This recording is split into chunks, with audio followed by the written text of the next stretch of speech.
नमस्कार दोस्तों, आप सभी का स्वागत है हमारे इस YouTube चैनल धार्मिक सफ़र में। तो आज हम सफ़र करेंगे नागेश्वर ज्योतिर्लिंग के और जानेंगे यह ज्योतिर्लिंग कहाँ पर स्थित है, इसकी क्या पौराणिक कथा है और इसकी क्या विशेषताएं हैं और यहाँ तक कैसे पहुँचा जाए।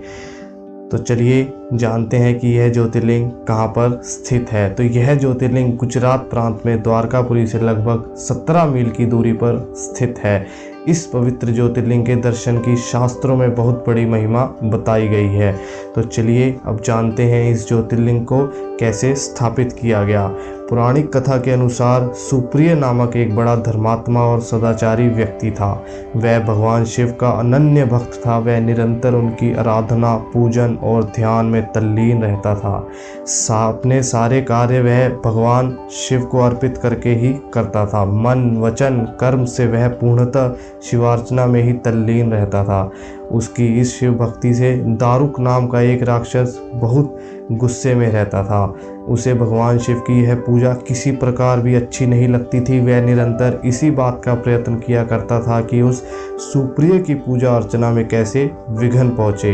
एक बार सुप्रिय नौका पर सवार होकर कहीं जा रहा था। उस दुष्ट राक्षस दारुक ने यह उपयुक्त अवसर देखकर नौका पर आक्रमण कर दिया।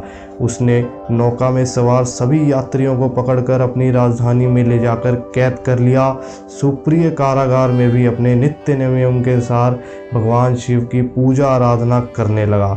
अन्य बंदी यात्री को भी वह शिव भक्ति की प्रेरणा देने लगा। दारुक ने जब अपने सेवकों से सुप्रिय के विषय में यह समाचार सुना तब वह अत्यंत क्रुद्ध होकर उस कारागार में पहुंचा।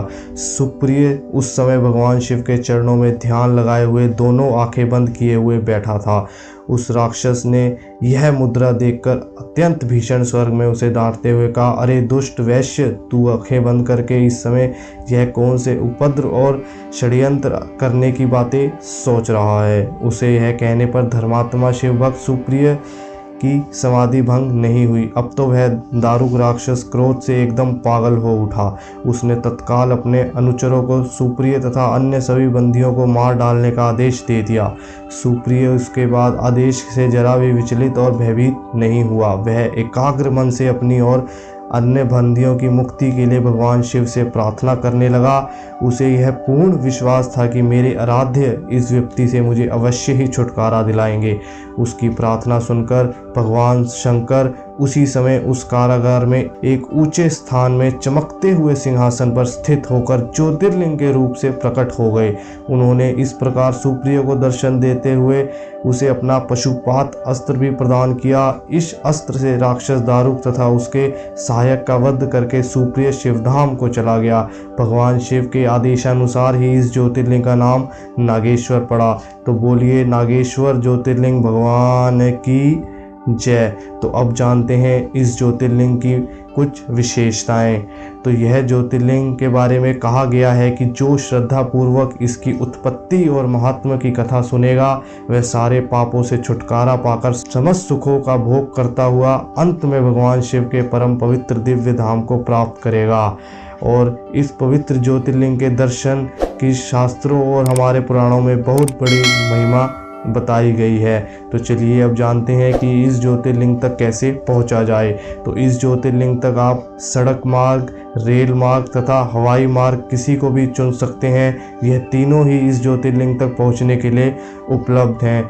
और भी इस ज्योतिर्लिंग के बारे में पढ़ने के लिए आप हमारी वेबसाइट dharmiksafar.com पर जाके पढ़ सकते हैं। तो ऐसी ही और वीडियोस के लिए इस चैनल को सब्सक्राइब कर लीजिए ताकि हमारी कोई भी वीडियो आपसे मिस ना हो। और अगर यह वीडियो आपको अच्छी लगी तो इस वीडियो को लाइक करें व शेयर करें।